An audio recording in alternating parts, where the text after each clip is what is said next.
Hello, my name is Jason Bakos. The title of my talk is Specialization and Heterogeneity in Computer Architecture. I lead the Heterogeneous and Reconfigurable Computing Group, which we call the HERC group. Heterogeneous computing refers to how in our lab we combine general-purpose CPUs with domain-specific processors or domain-specific architectures that serve as application coprocessors for the purpose of improving performance and efficiency. And reconfigurable computing refers to using reconfigurable logic or FPGA devices, field programmable gate array devices, to build application-specific architectures and processors. But we use other types of technologies as well. We work in a diverse set of application domains, from power electronics to bioinformatics. Today, I'm going to talk about two of our current projects in data analytics that was funded by the NSF and computer vision, which is funded by Texas Instruments Corporation.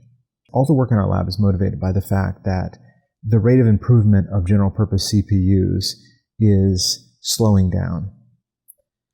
If you look at the last 10 years for Intel's desktop CPUs, as shown in this table, you can see that the semiconductor technology on which they're built is still allowing for a doubling of device density. That's within the period I'm showing 2010 to 2019 is improving at the rate at which it will double every 4 years. Now, this is slower than the nominal 2-year rate of Moore's law, but it's continuing. But the problem is that if you look at the peak performance indicators of these corresponding CPUs, their rate of improvement is lagging substantially behind that of the fabrication technology. The only metric that seems to be keeping pace is peak floating point performance, peak floating point throughput, which unfortunately means very little because CPUs are not popular targets for floating point code, as that role has mostly gone to GPUs. So if you look at, for example, the clock rate column, you can see that it is improving at a rate in which it's doubling 18 years. Integer throughput is doubling every 10 years, core count doubling every 5 years. Memory bandwidth every 7 years, and the cache capacity every 6 years. As I mentioned, the floating point is doubling every 4 years, which is about the same rate as the semiconductor technology. Now, this is data I personally collected, but it's mostly in agreement with similar types of data. For example, this slide from Cornell shows the performance of the benchmarks, spec-int benchmarks, which is arguably a little better than looking at peak performance indicators because benchmarks are actual performance. And it also examines frequency and core count. But the metric I'll call out is the benchmark performance from 2007 to 2015 is improving at 15% per year, which is a doubling rate of 5 years, which obviously that period ended 5 years ago. And if you look at this plot from Berkeley, David Patterson at Berkeley, this shows that the benchmark performance is doubling every 3.5 years from the period between 2003 and 2012. So that's a faster rate, but it's further into the past. So the further back you go, the higher the rate of the improvement seems to be, which is what you would expect if CPU performance improvement were slowing down. Now, you may think that this is strange when we've recently seen unprecedented introduction of new capabilities in computing, all of which were made possible by performance and efficiency improvements. For example, 6 years ago, we suddenly got self-driving cars. 5 years ago, we got 4K video on phones. 3 years ago, we got Face ID and emojis. And 2 years ago, we got computational photography. These are just some examples, mostly from the embedded space. So how is this possible when CPUs are slowing down? Well, if you look at die photographs, such as those that Intel regularly releases with their processors, you can see, for example, in 2010, the Intel Westmere CPU allocated about 72% of its real estate to the general purpose CPUs and the caches. But if we go forward 3 years to the Ivy Bridge, Intel reduced the real estate of the CPU and caches to 47%.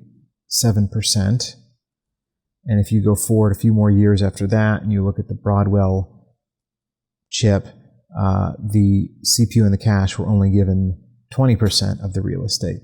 The remaining real estate on these chips is being allocated towards domain-specific architectures for video, graphics, and I/O. Now, manufacturers of embedded chips are generally much more guarded about their physical designs.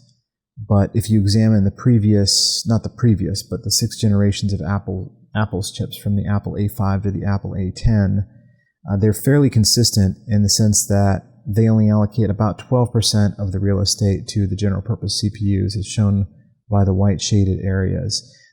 And again, the rest of the real estate is allocated to domain-specific architectures for specific applications. So why are domain-specific architectures faster than general-purpose CPUs?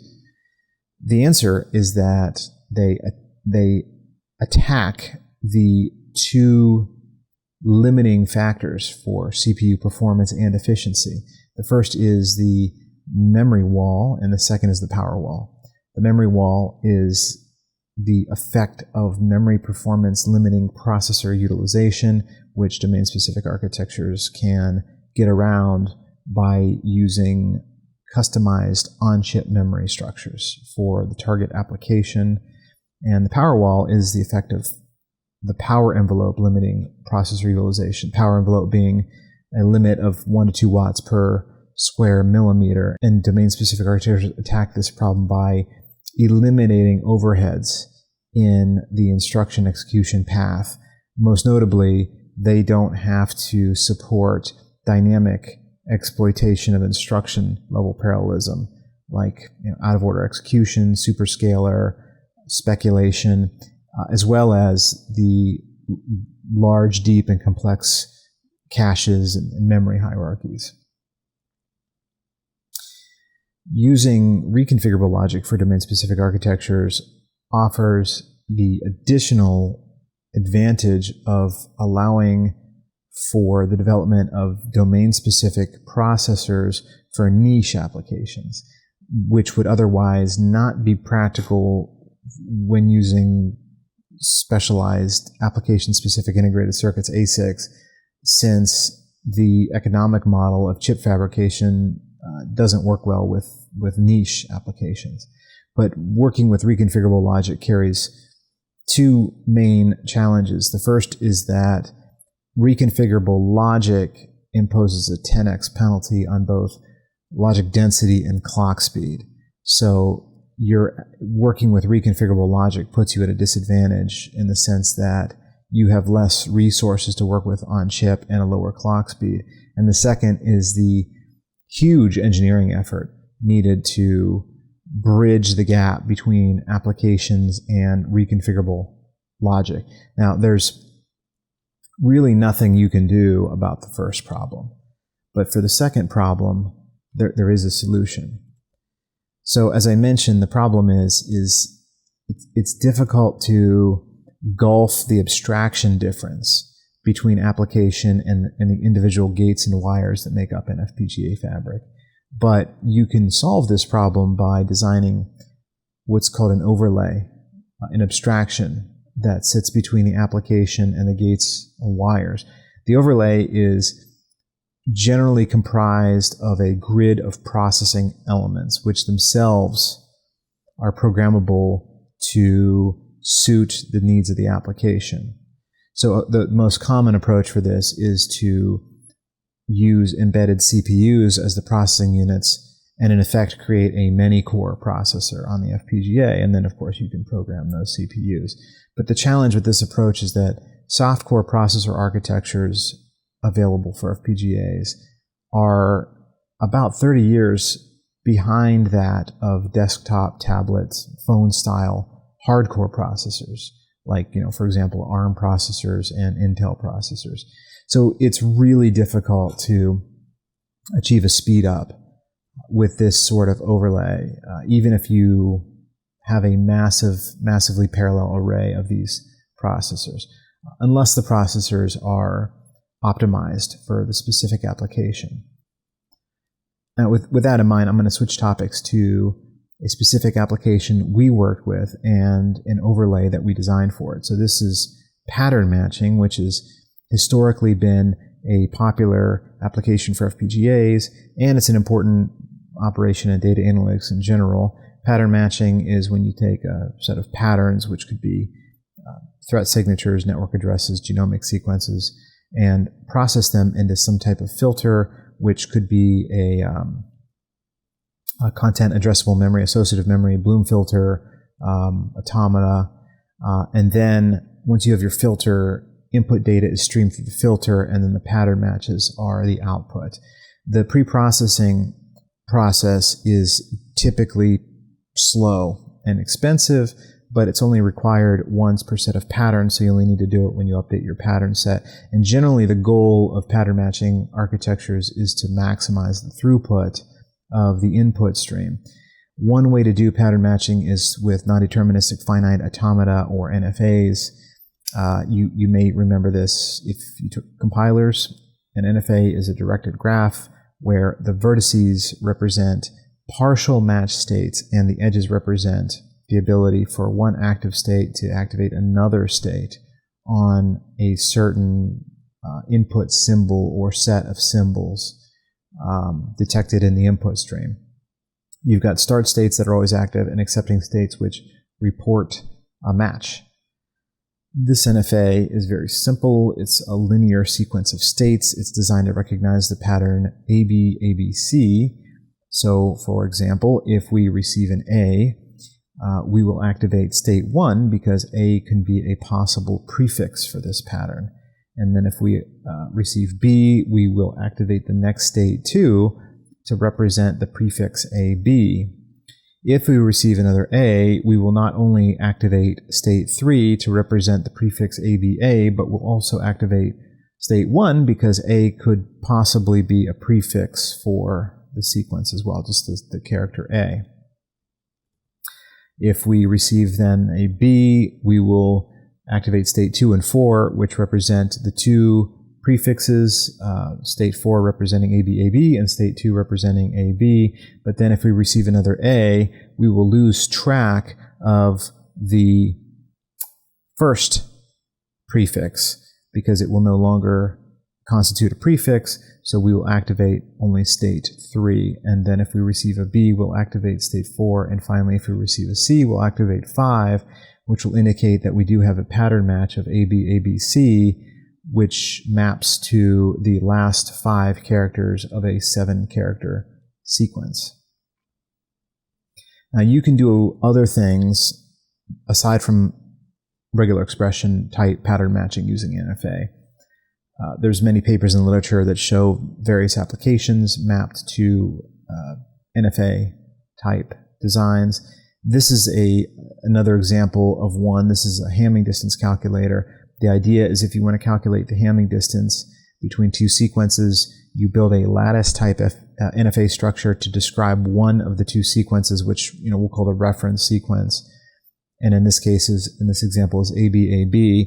And then you feed the second sequence in as an input, and each reporting state represents the Hamming distance between the reference sequence and the last 4 characters of the input sequence. Each state represents the Hamming distance of the previous symbols received. So each state in column N represents the Hamming distance of the previous N symbols relative to the reference.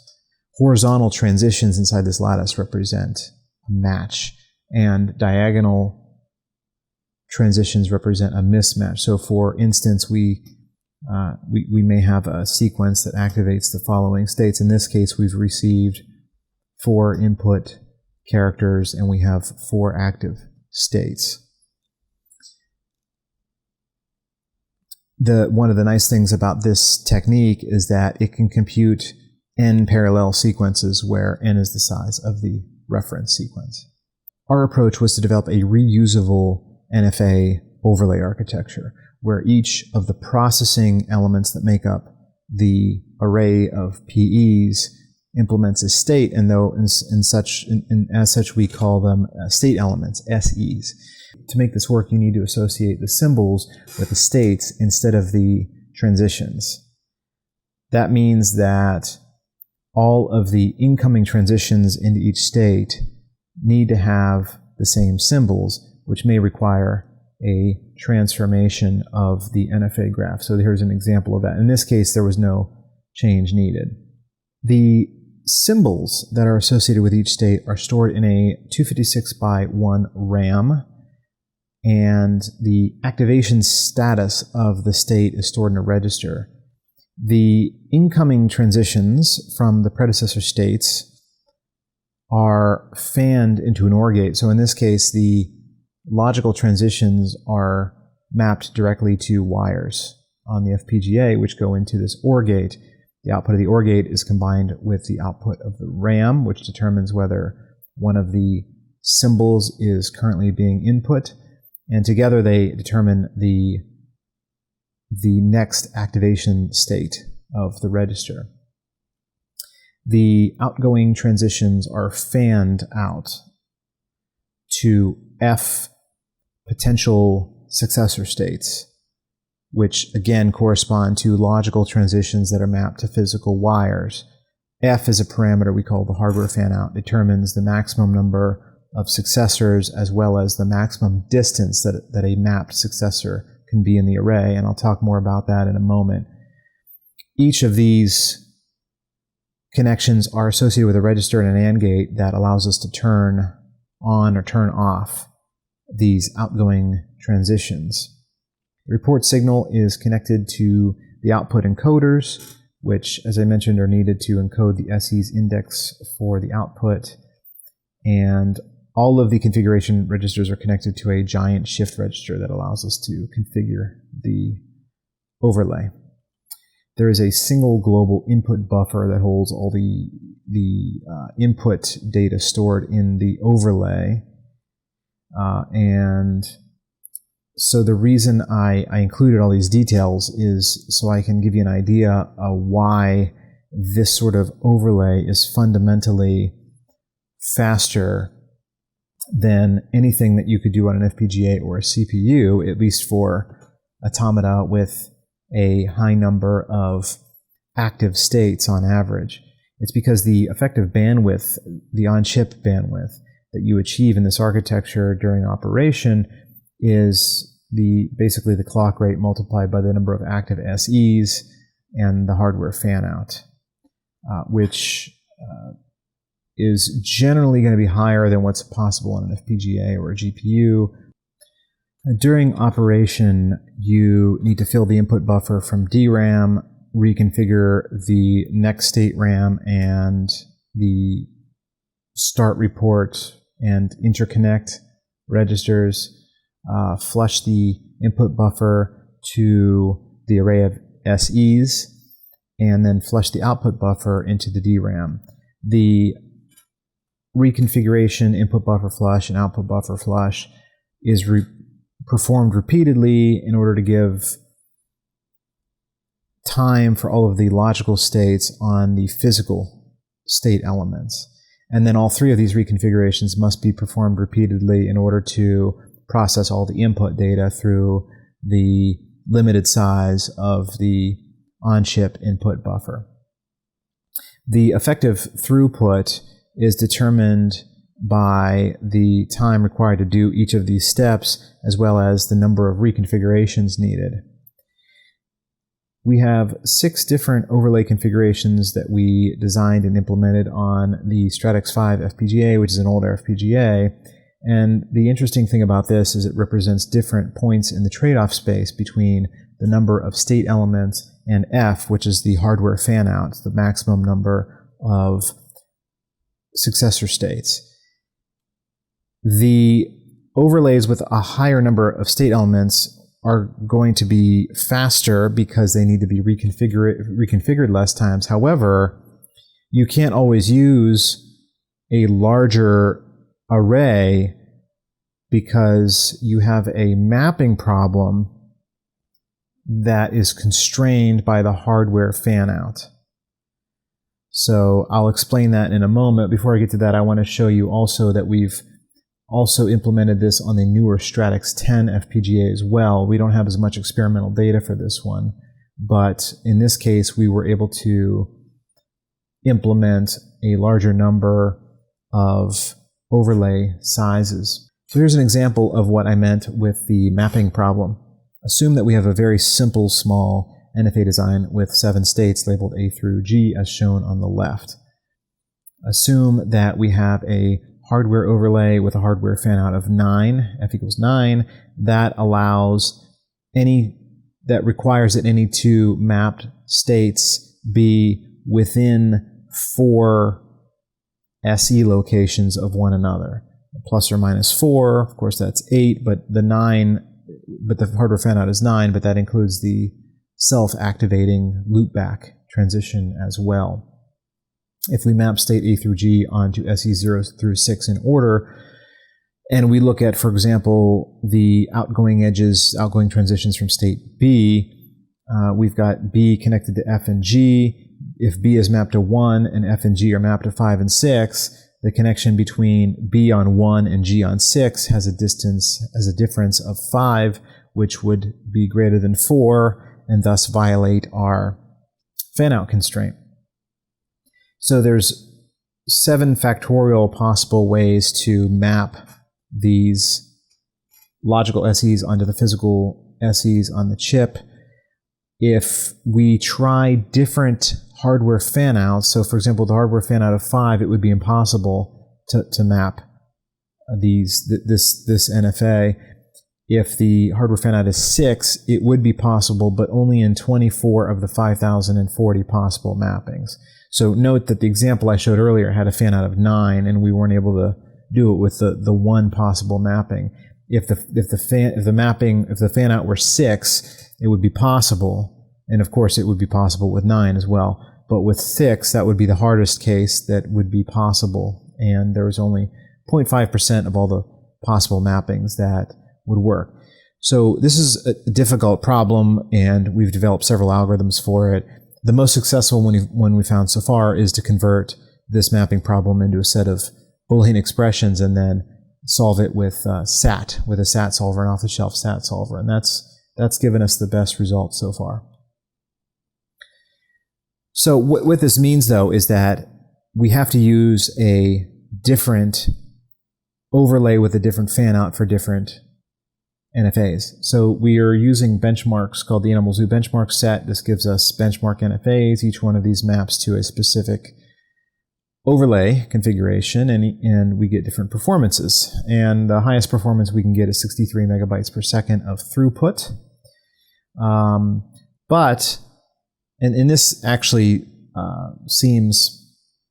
might seem low. But in order to sustain 63 megabytes or even a few megabytes of throughput for pattern matching, it requires a much larger sustained bandwidth of the on-chip memory, generally in the terabyte per second range. Also, we compared our results against the state-of-the-art on the CPU and GPU. So there's a CPU implementation called Hyperscan and a GPU implementation called Infant. And for the benchmark set, we're able to outperform all of them except in 2 of the benchmarks. And generally speaking, we do better for the benchmarks that have a higher number of active states. Of course, the benchmarks include both the NFA and the input set, which together result in differing numbers of active states. Another industry trend is to use digital signal processors, which is kind of a special type of CPU in heterogeneous systems, and usually in embedded heterogeneous systems. DSPs have been around for a long time, but they're becoming increasingly popular. For example, Qualcomm, NVIDIA, Google, and Texas Instruments are all using DSP-style cores. DSPs have two distinguishing characteristics as compared to CPUs or GPUs. The first is that they use a statically scheduled, very long instruction word type architecture, VLIW. Basically, this allows them to sustain a high instruction per cycle performance in the innermost loop, assuming that the innermost loop has no conditional code, no if statements. They also typically have Scratchpad and DMA, meaning that they have a program-controlled on-chip memory that is generally more efficient than using cache for doing signal processing and image processing types of applications. In order to use Scratchpad and DMA, the software must decompose input and output arrays into tiles, and then they transfer the data associated with each tile between the Scratchpad memory and the external DRAM while concurrently processing the tile that was previously transferred. The DSP achieves this by allocating 4 Scratchpad buffers. There's a buffer for the current input tile, a buffer for the current output tile. So those are the 2 buffers that are used by the processor to process the current tile. And then there's a buffer for the next input tile and a buffer for the previous output tile. So this way the processor, the DSP processor, processes the current tile with its input and output data in the Scratchpad memory, and while it's doing that, we can write the output of the previous tile back to external memory, and we can read in the next tile from external memory, and then this process is repeated. This allows you to effectively make external memory access asynchronous with respect to processing. In this project, we are targeting a programming model called OpenVX, which is an open programming model that basically is responsible for the front end or the pixel by pixel operations in computer vision applications.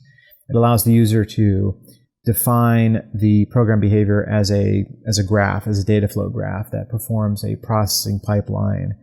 Each of the nodes in the graph are kernels, which are primitive image processing type operations, and each of the OpenVX kernels can be offloaded and processed in a manner similar to what I showed on the previous slide. The problem that we found was that the time required for DMA, now ideally you want the compute time and the DMA time or the exchanges with a parallel, the external memory, to take about the same amount of time, and you want them both to be minimal. That allows you to achieve highest throughput. However, the DMA time or the transfer time depends on the geometry of the tile. And so generally speaking, larger tiles give better effective bandwidth. In this case, the 320 by 24 tile size is over twice as fast as the 32 by 16 tile size. However, each tile size also gives a different compute time. And there's some reasons for this that are complex that have to do with the architecture of the DSP. But in this case, the compute time can be, for this example, as much as 1.5 times faster from the lowest performing tile size to the best performing tile size. However, because the DMA and the compute is happening concurrently, the actual amount of time is whatever is the highest of the two. So even though the best compute was 64 by 48 and the best DMA was 320 by 24, the best tile size was actually 128 by 48 since we had the best of the maximum of those two values. So with the OpenVX graph, as I mentioned earlier, each node has to bring in all input tiles and output all output tiles for each node. If you combine two nodes together, you can eliminate any transfers for the internal edges inside group nodes. Store those intermediate results only in Scratchpad. That eliminates some of the DMA transactions. However, of course, it requires more Scratchpad capacity.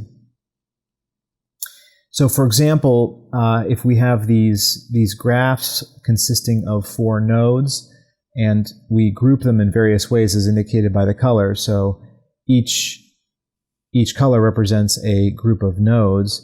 The number of unique groupings follows the Bell number, which is a recursive equation that essentially is an exponential progression. So, for example, for a 6-node graph, there's 203 ways to group those nodes, and with a 12-node graph, there is 4.2 million ways to group those nodes. However, this doesn't include the additional enumerations when we consider the fact that each one of the groups can be assigned a unique tile size as well. So that causes the number of enumerations or number of mappings and associated tile sizes for each group to grow very fast. Basically, the problem is that the group size determines the number of DMA transactions, but it also tells you the maximum tile size, because the larger the group, the more constrained you are with the Scratchpad space on chip. The tile size determines both the DMA bandwidth and the computational throughput, and the graph time required to process the whole graph is the sum of all the time it takes to process all of the groups. So our approach is to train machine learning-based performance models that allow us to predict the DMA performance and the compute time given features of the workload, and that will allow us to find a favorable mapping for a given OpenVX graph. Now, I'm only going to cover our DMA performance model, although it is similar to our compute performance model. We tried several different ways to build these performance models. We found that we got the best results with a linear interpolant model that is predicting the DMA performance as a weighted average of results that we've gathered from running individual kernels as part of a training set. With this model, we achieved a training error of 32 megabytes per second and a testing error of 248 megabytes per second. And that's over a range of possible DMA or observed DMA bandwidths of 189 megabytes per second to 4.33 gigabytes per second. As shown in this slide, also, we had to engineer the model by choosing specific sets of features that we extract from the group of OpenVX kernels that we are predicting the DMA performance for. So here's an example of how the model works. We give it a feature vector of 4 elements, and if we cannot find an exact observation for those features in our data set, if we do, we just do a table lookup. If we don't, we find the 5 nearest observations and calculate a weighted average of those. So to illustrate how this works, let's assume for a moment that we have the following graph that has 3 nodes. It has a multiply threshold node and a dilate node. Let's assume that we put all 3 of these into a group. That may not be the best strategy, but let's just assume we do that. Now, because this is a VLIW architecture statically scheduled, we know exactly what the ideal performance is of each of these kernels based on the compiler output and how the VLIW instructions were scheduled. So each one of these kernels requires a certain number of cycles per pixel. If we add them up, we can calculate the upper bound for the performance for the compute. And same for the DMA bound, because we know the peak DRAM bandwidth on this platform is 4.33 gigabytes per second. So for the amount of input and output data for this graph, we know that the bound here is, in this case, 0.48 cycles per pixel. So if we plot these bounds on a plot that measures actual cycles per pixel versus tile size, we can plot the two bounds as the blue and red line representing the ideal compute and ideal DMA. You can't do any better, obviously, than the higher of those two, which is the ideal compute. If we then look at the predicted compute from our model and plot that versus tile size, as well as the actual compute that we get from running it on the actual processor, we can see that those lines line up fairly well. And then we do the same thing for the predicted and the actual DMA performance. So the objective here would be to find the tile size that minimizes the highest of the predicted compute and predicted DMA performance. And then, of course, we hope that those are accurate. So from that, we can achieve speedups that, are, from, generally speaking, we can reliably get at least a 1.5 speed up of these graphs, compared to the baseline, which the baseline would be don't group any kernels and use the default tile size, which is 64 by 48, which was the behavior of the software before we became involved in the project and implemented these improvements. In this case, our best performance was 1.71x speedup. Now, if we examine the space of all enumerations for grouping and tile size, even for a 5-node graph, you can easily have, in this case, we show 52,000 enumerations. If we do an exhaustive evaluation of those on the board, you can see that there's very few that have speedups that are above 1.5, roughly 0.05 percentile. And then speedups between 1 and 1.5 is only 30% of the data of the enumeration. So that means that good groupings and good enumerations are relatively rare, even for small graphs. These results show the best speedup we got as we increased the graph size. So we have average speedup is between 1.5 and 2 generally, and then the group size that achieve the best speedup is generally around 2. And both these numbers hold pretty steady as we scale up the number of nodes. And another nice thing about this approach is that we always have the option of constructing groups that are larger than what gives us the best performance, and usually at a relatively small cost, performance-wise. But it allows us to control the portion of the time in which the DMA controller and the DRAM interface is active. So by sacrificing some performance, we can minimize the active time for the DRAM controller. That allows us to control power consumption, and also allows us to reduce the workload on the DMA controller on the system on chip, allowing other components to be able to use it concurrently. So to conclude, I hope I was able to convince you successfully that domain-specific architectures are needed or necessary for the future to develop new capabilities.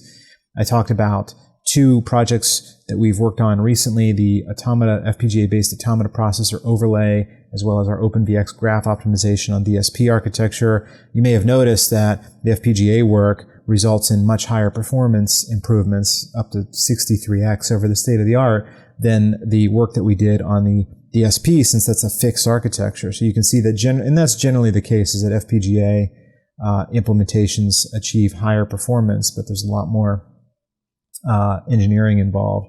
We have other projects going on. As I mentioned earlier, we have a project we have a project on real-time machine learning for structural prediction, where we're working in collaboration with a faculty member from mechanical engineering, as well as a project where we're doing real-time control for high-speed power electronics on FPGA-based controllers that are distributed, connected over a network. And this is in collaboration with a faculty member from electrical engineering. If you'd like to talk and discuss this research, I'm available. My office is in the Story building in room 2236. My lab is in 2213, and I currently have 5 PhD students that you may see up in the lab. Hopefully, the lab will see more activity in the coming months. So thank you very much.